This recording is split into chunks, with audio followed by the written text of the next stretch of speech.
Good morning, DXN.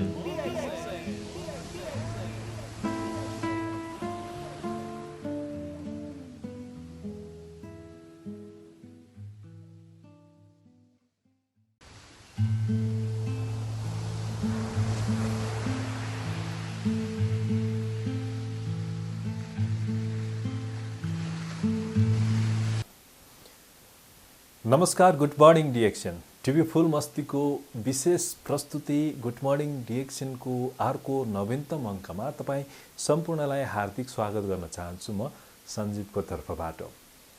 आज पनि DXN को नयाँ जानकारीको साथमा हामी उपस्थित भएका छौँ। आजको बसाइमा हामी कुराकानी गर्नेवाला छौँ गानोथेरापीको बारेमा। के हो त गानोथेरापी र यो गानोथेरापी केका लागि प्रयोग गरिन्छ यसको बारेमा म आज तपाईलाई जानकारी दिन गइरहेको छु। Good morning DXN।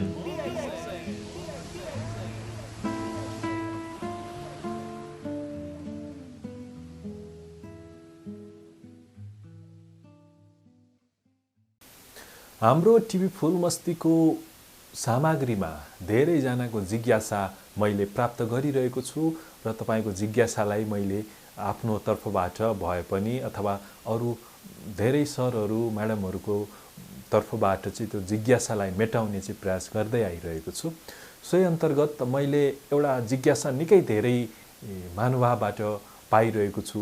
उहाँहरूले जिज्ञासा राखिरहनु भएको छ। त्यो जिज्ञासा के हो भन्दाखेरि, सर यो कसरी खानी हैन, हामीले किन्न त किन्यौं, अब कसरी खानी, के गरेर खानी भनेर चाहिँ धेरै जिज्ञासा चाहिँ हामीले प्राप्त गरिरहेका छौं र आजको भिडियो पनि त्यसमा नै केन्द्रित रहेर हामीले तयार पारेका छौं।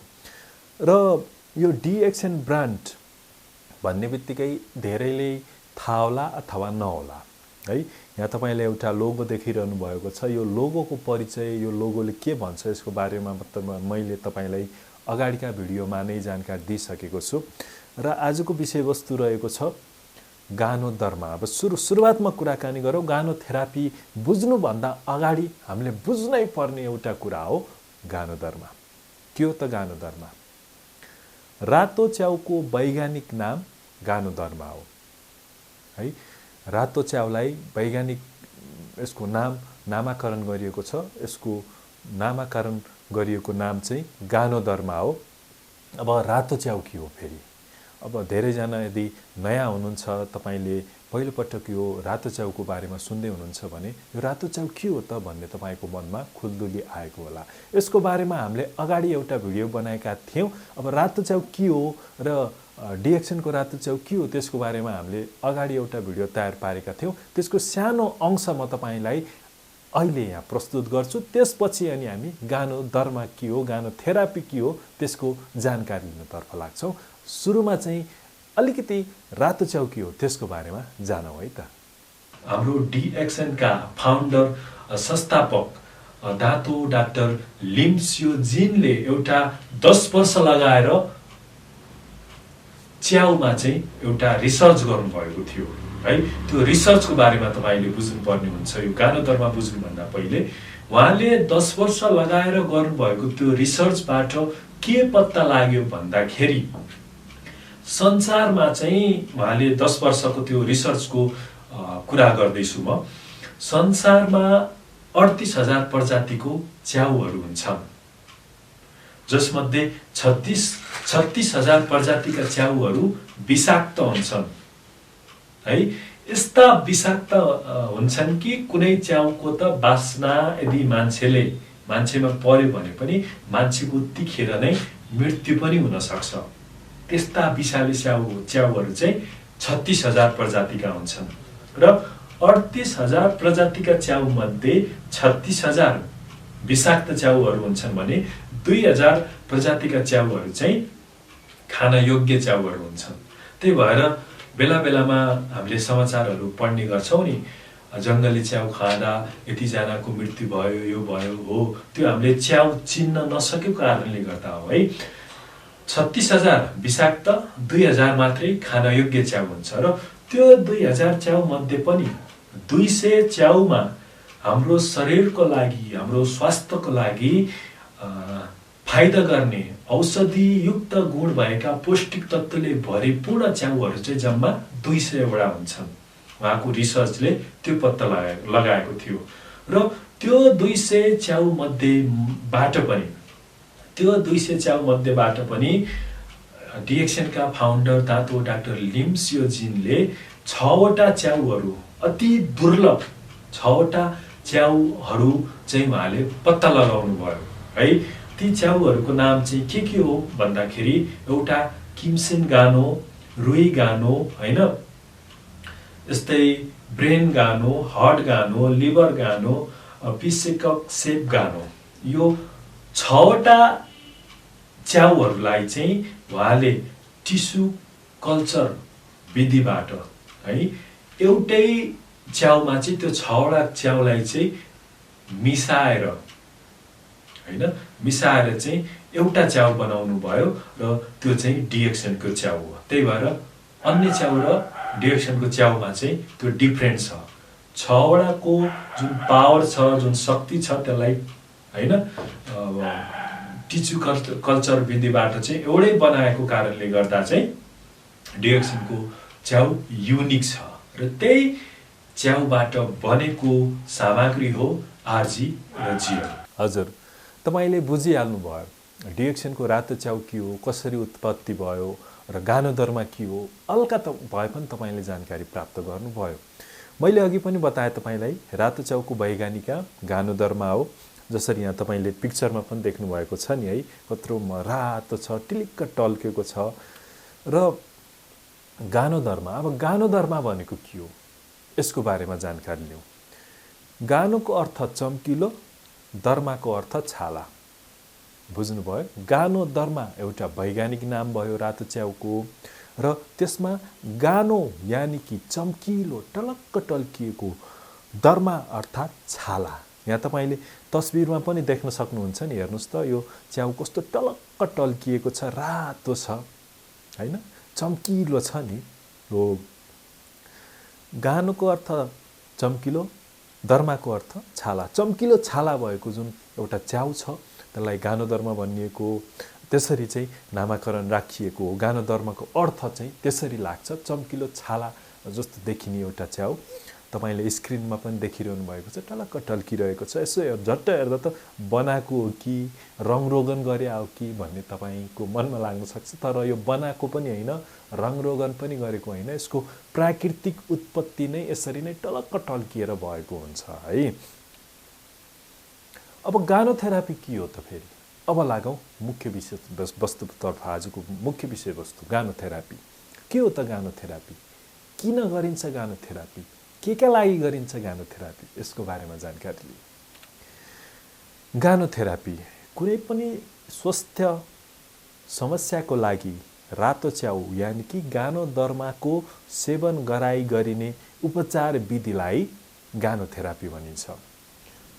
जस्तो विभिन्न थेरापीहरू हुन्छन् नि हैन, अब फिजियोथेरापी यस्तै अरू पनि थेरापीहरू हुन्छन्। त्यस्तै गानोथेरापी अन्तर्गत चाहिँ कुनै पनि स्वास्थ्य समस्याको लागि रातो च्याउ अर्थात् गानोदर्माको सेवन गराई गरिने उपचार विधि पद्धतिलाई गानोथेरापी भनिन्छ।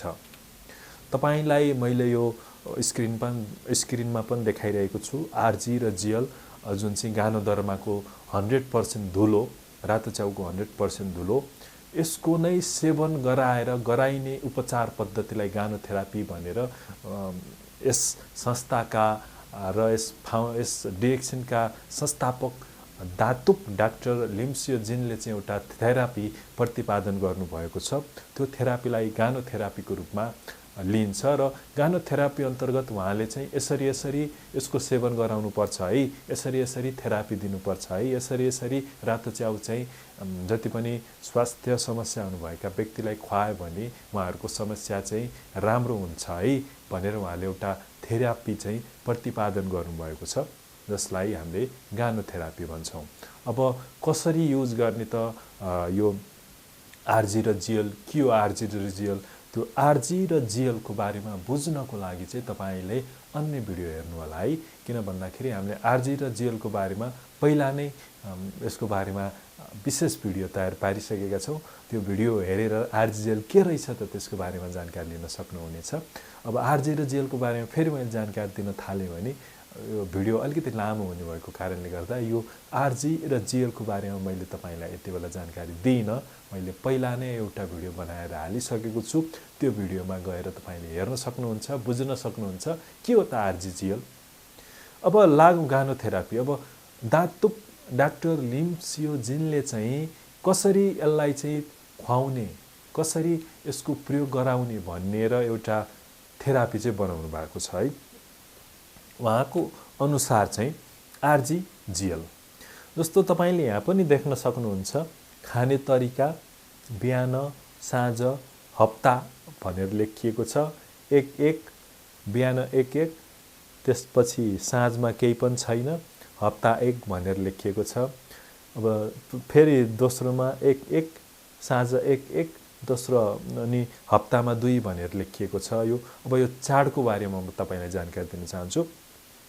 गानोथेरापी अन्तर्गत चाहिँ दातुक डाक्टर लिम्सियोजिनले के भन्नुभएको छ भने गानोदरमा यदि तिमीले कसैलाई प्रयोग गराउँदैछौ भनेदेखि तिमीले सुरुमा चाहिँ उसको शरीरलाई चाहिँ घोल्न, उसको शरीरमा फिट हुनको लागि चाहिँ मद्दत पुर्याउनु पर्छ। तसर्थ यसलाई चाहिँ नर्मल डोजबाट सुरु गर, सानो डोजबाट सुरु गर, जसले चाहिँ उसको शरीरमा गानोदरमा घुल्न पुगोस् हैन, मिल्न पुगोस्, जसले गर्दा उसको शरीरमा चाहिँ बिस्तारै काम गर्दै आओस्, न कि एकैचोटि धेरै खुवाउने हैन। बिस्तारै सुरु गर्दै आऊ, कम मात्रादेखि सुरु गर्दै आऊ। उसको शरीरमा पनि घुल्नु पर्छ यो गानोदरमा, अनि मात्रै राम्रोसँग काम गर्छ भनेर उहाँले बताउनु भएको छ। र सोही अनुरूप नै यहाँ तपाईले चाडमा पनि देख्न सक्नुहुन्छ।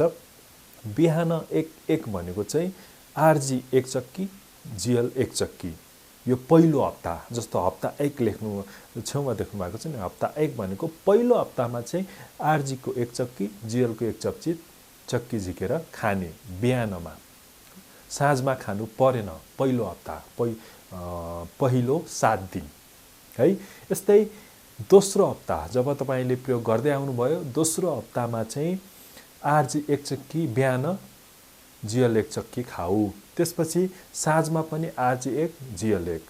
यो दोस्रो हप्तामा भनेको साँझमा पनि तपाईले अलिकति अब बढाउनु पर्यो। जस्तो सुरुमा 1 चक्की खानुभयो, 1 जोडी खानुभयो, दोस्रो हप्तादेखि बिहान 1 जोडी, साँझ 1 जोडी खानुभयो है, आरजी र जीएल।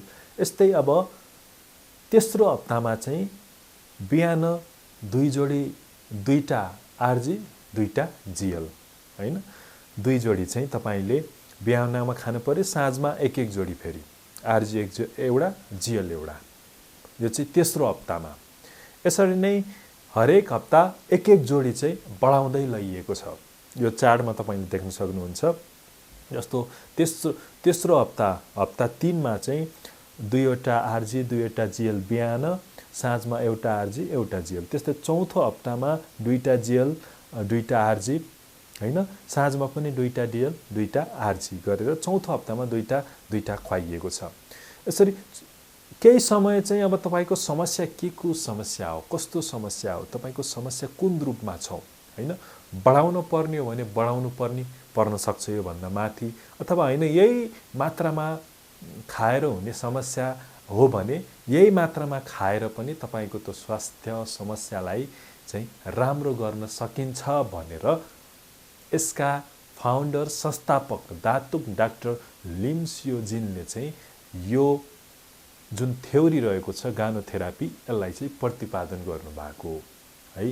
तसर्थ धेरै अनि त्यस्तै त्यो सँगै अब अरु कुनै सामग्री खानुपर्ने अथवा अरु कुनै फुड सप्लिमेन्टको प्रयोग गर्नुपर्ने हो भने त्यो पनि प्रयोग गर्नुपर्ने हुन्छ। जस्तो यसका अन्य फुड सप्लिमेन्टहरु त्यसका यो RGरGLलाई सपोर्ट गर्नको लागि जस्तो स्पाइरुलिना भयो, मोरिन्जी जुस भयो, कोर्डिसेप भयो हैन, यी प्रोडक्टहरु पनि प्रयोग गर्नुपर्ने हुन्छ। अब तपाईको स्वास्थ्य समस्या हेरेर भनेर चाहिँ उहाँले एउटा थ्योरी चाहिँ प्रतिपादन गर्नुभएको थियो र सोही थ्योरीलाई आधार मानेर चाहिँ यसको प्रयोग विभिन्न देशका विभिन्न राष्ट्रहरूमा चाहिँ गराउँदै र धेरैले आफ्नो जुन स्वास्थ्य समस्या हो त्यो स्वास्थ्य समस्याबाट मुक्ति पनि प्राप्त गरिरहनु भएको छ।